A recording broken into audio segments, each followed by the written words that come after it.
Abu Dhabi 2021, meet your little brother, F3 in Monza 2022. Again, the ending of that Formula 3 race was shambolic to say the very least. For those of you that perhaps didn't quite catch it, basically, it was a 22 lap race, and I think on lap 18, we had a yellow flag for two cars that went into the barrier exiting the second Lesmo. Now, safety car happens, and then they throw the red flag, and you're thinking, okay, fair enough, especially if there's, some barrier damage, which it looked like there might have been, and the cars were pretty wedged into the wall. So, okay, fair enough, perhaps this is what you can kind of see this in different single seaters as well, going to a red flag period before letting the cars loose on the final restart to let the championship end a bit more authentically. The ghost of Abu Dhabi 2021 probably lives in the memory, not only just in F1 but also associated series and in single seaters in general.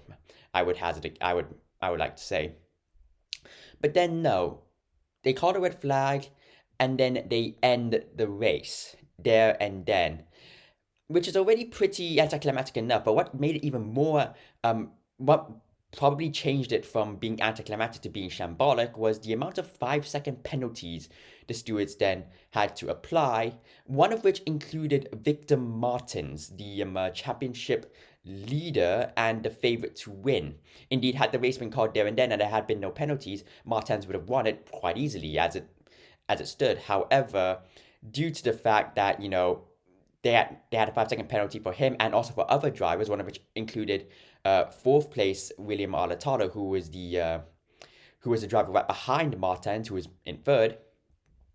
It meant that there was a lot of finagling and calculations and all that kind of stuff. And it was a good 20-25 minutes of, the commentators not knowing what was happening, the officials not knowing what was happening, the teams not knowing what was happening. Um, and it was just not the way that you'd want it to end, especially, coming into the Monza weekend. There were six drivers, maybe seven drivers. I can't quite remember. I'm doing this literally off the cuff immediately after the race ended. The podium celebrations have just ended about 5 minutes ago. So yeah, it's not really how you'd want this to end, especially for such a close fought F3 season. And I think the FIA, I think, purposely chose Monza for the finale. Even though F3 and Monza have technically been quite shambolic in the past. I remember, I think it was in 2020 and 2019 when they raced at Monza. I think like nearly half the grid got like grid penalties in qualifying um, in both occasions, if not more. And the fact that single seater cars, especially smaller single seater cars around Monza, genuinely don't go too well just because the slipstream effect is a lot more pronounced in these smaller cars. It becomes a bit more pack racing like. Anyone who's watched Moto 3 or Moto 2, more Moto 3 to be brutally honest, can probably relate to these kinds of scenes that we see on the day on every time F3 rolls up to Monza, and to a lesser extent F2 as well. And I think you kind of made rep. So it's not a great place to have a championship decided. It's very exciting, but for the drivers, it's not great. And there's also the fact that it's very easy to track extend, despite the fact that there's a lot of gravel, as Monza is one of the old school circuits. Had all the penalties that people got at the very end were for track extending. And the suitability of Monza as the final race in the FIA F3 Championship was kind of made reference to when Maloney and Crawford, who finished first and third respectively after penalties were applied, in the cool down room. There was a brief comment, but I think it was Maloney to Crawford who said that, why they have this race here, I don't know. Again, so that kind of says it all. But, it's exciting in the FIA. What's excitement? So, there you go. Bon appetit, FIA. Um, it's a shame because this was a very good F3 season. It was a bit all over the place, as is F3, but there was some very good standouts standout drivers, you think of Ollie Behrman, who really came to his own at the very last in the second half of the season. Zane Maloney as well, who had pace but could never really put it together until the second half of the season, much like Ollie Behrman. I think there's so many what ifs and what in Formula 3, but I think of those two, Behrman got, I think Behrman got like a penalty in the very first race, in the sprint race in Bahrain, that took him out of a win and dropped him down. And Maloney, rather embarrassingly, spun out of the feature race on a safety car restart when he was leading in Imola. So again, there are a lot of these issues as well. But then you could also make the same argument for Arthur Leclerc, even for Victor Martins had he not won the championship. I think of Martins. I think his engine failed at Spain. He obviously got taken out in Spa.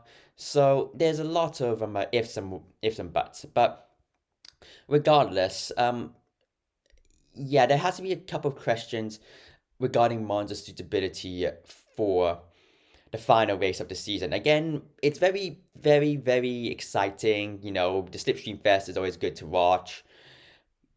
Is it a bit too chaotic? I think that's something people would have to discuss about, and the FA would have to make a decision on, um, because you don't necessarily want a championship decided like this, where everything can just turn on its head so easy, and the championship decided in the pits as well. Even though technically you could make the argument, and I have seen that people make the argument that it's not really, the FIA kind of had their hands tied, especially F3 had their hands tied because they had F2 and then F1, which is obviously the takes top dog in the Grand Prix weekend, so you don't want to delay that. But it's not a great look for the series, especially like I said, we had a great championship fight brewing.